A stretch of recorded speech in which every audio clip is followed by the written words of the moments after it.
The brain. It's such a complex organ, isn't it? It controls everything, yet we don't fully understand how it works. Yeah, it's fascinating. I mean, it's responsible for every thought, feeling, memory, and movement. It's like the command center for the entire body. Exactly.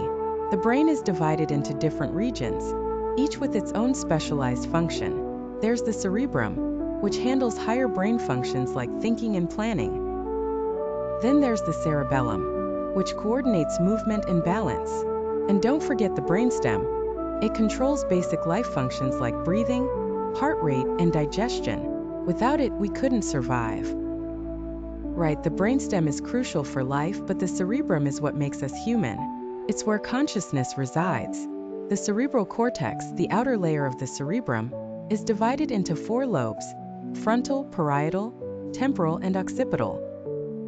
The frontal lobe is all about reasoning, problem solving, and controlling emotions. It's also involved in speech and movement.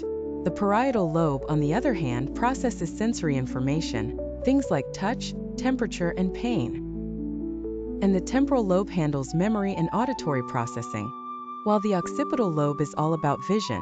It's amazing how each part has such distinct functions, yet they all work together so seamlessly.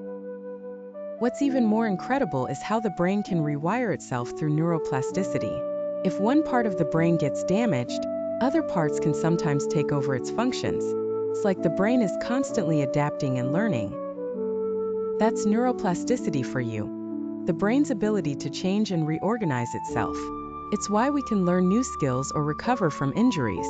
When you practice something over and over, your brain strengthens the neural connections related to that activity. But it's not just about making new connections. The brain also prunes away connections it doesn't use, which helps it operate more efficiently. It's like trimming a tree to make it grow stronger. That's the process of synaptic pruning.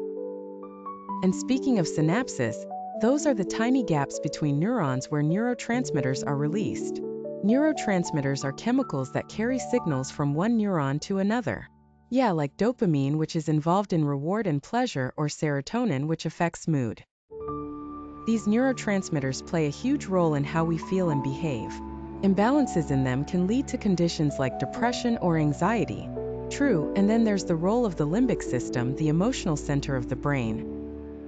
It includes structures like the amygdala, which processes emotions like fear, and the hippocampus, which is key for forming new memories.